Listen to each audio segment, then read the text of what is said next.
So I mentioned a minute ago I wanted to talk more about the holodeck. If you didn't happen to check out this video this week from Black Half Dan, you should. Big shout out to Dan and his group for putting the work together. I'll put a link to it in the chat. If you want to go give this video a little watch, give him a little likey, throw a comment out at the bottom and say, hey, thanks for doing this. So what Dan and his team did, when you are looking in the holodeck,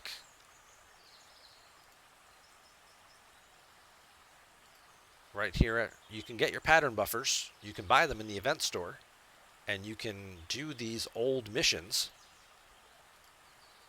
But it doesn't, you can't look up the Borg Part 1 on stfc.space and find out what this mission chain is and what you have to do and what the rewards are for it.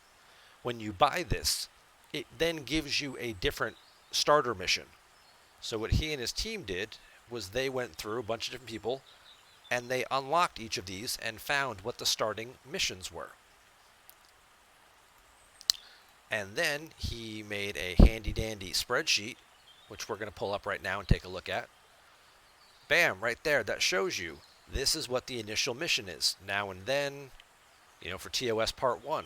So now you could either go to stfc.space and look up that mission and the mission chain, find out what you need to do, or you could just go down to the tab at the bottom, which Dan already did all the work for you, and be like, hey, do I want to do this mission?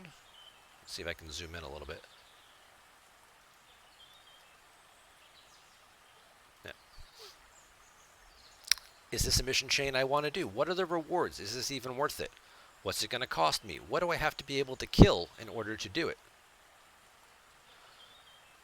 How far of a warp range do I need? All that kind of stuff. Put it all together. Absolutely awesome work. Very, it's going to help a whole lot of people, because we've all wondered, what mission even is that? I don't even know if that's worth it. Why am I going to waste, real money buying pattern buffers, or in this case, event store currency, possibly buying them, to go back and do some of these old missions? What am I going to get? Well, TOS Part 1 right here, you can see as you scroll down, gives some premium recruit tokens, and 10 TOS James Kirk shards. That's pretty awesome. Here's a couple of 4 one-day speed-ups that are also in that mission chain. A one-day Peace Shield's also not bad either. And 1,000 Ultra Recruit tokens. These are all in the guaranteed portion of the events. Then there's the secondary ones where you have your choice between stuff, where you can either get 600 premium tokens or 400 Ultra Recruits, depending on which path you pick when you get the, which way do I want to go, here in Part 8. So,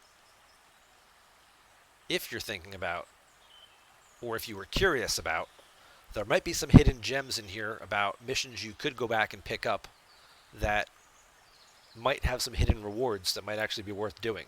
10 Kirk shards, pretty good. 4 one-day speed-ups, pretty good, especially if you're a lower-level free-to-play player. What do you have to do? Have Warp 24 and be able to kill something that's 55,000 strength? That's really easy. What's it going to cost me? 350,000 titanium?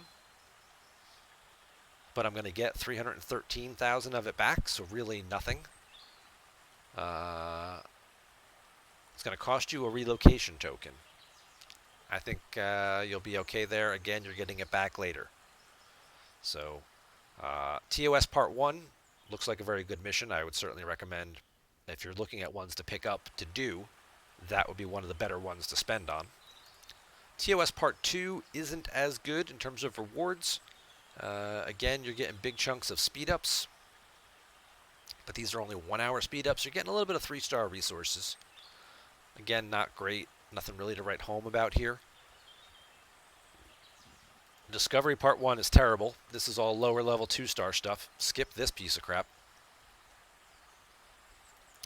Discovery Part 2, again, also really low level.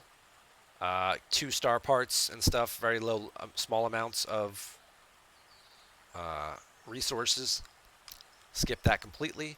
Discovery Captain's Log, again, this is level 10, level 15 stuff.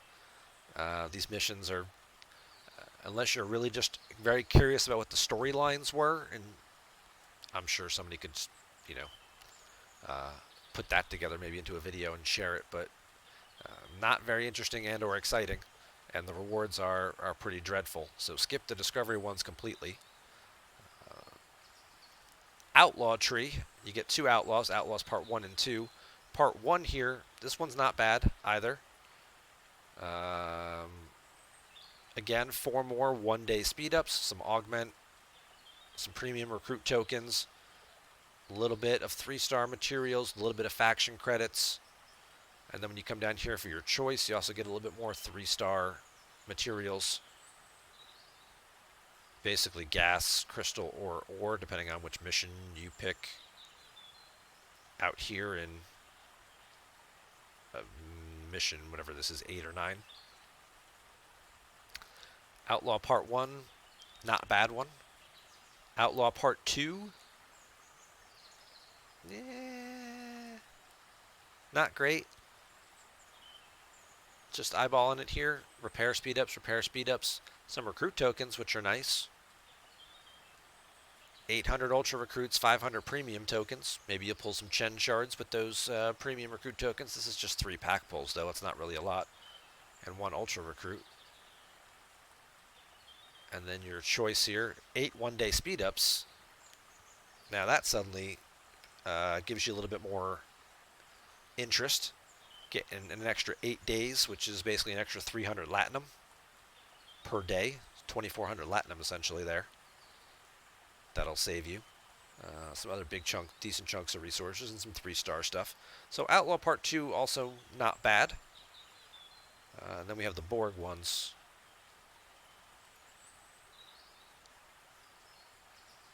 The Borg Part 1. Overall, getting some uncommon crystals. Not really much here. Few speed ups. 1 of 11 shards. Which one's 1 of 11? Is that Fluffy? Is that the Tribble? Or I forget which one is. I'll have to look that up. And then you also have your choice here, getting 51-hour speed ups, or some other stuff along the way, or uncommon gas.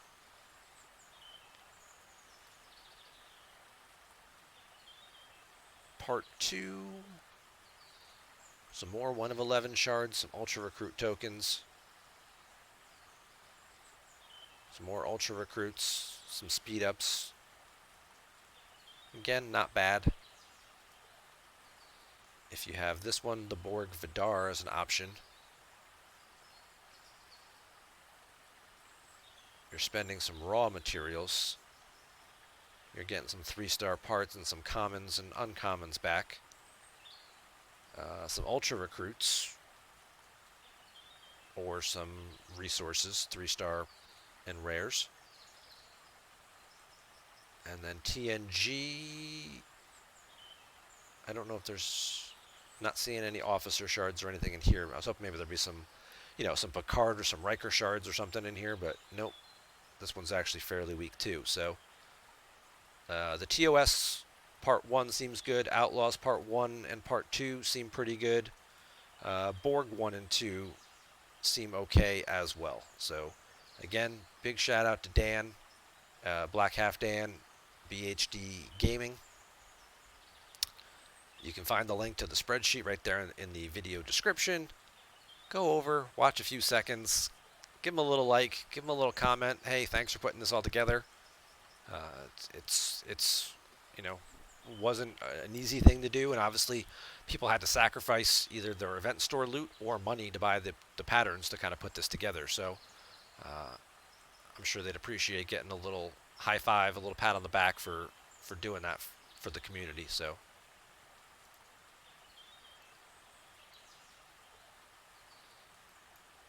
just something to keep in mind. So if we're looking at these guys, now I got 500 already. So if I wanted to do TOS 1, that would be 1,000. Outlaws is 1,800. 2,800. There's nothing for 1200 though. Yeah, you got an extra like 500 patterns, most people, but you can buy them in the event store. And I think that's why they wanted to put out that video, because over here in special currencies, you can buy pattern buffers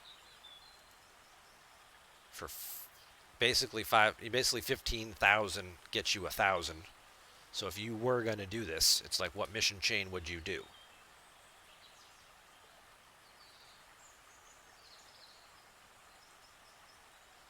So that might be worth it, even if I just pick up the 500, so I could do the TOS one, get a couple days of speed ups, get some Kirk shards.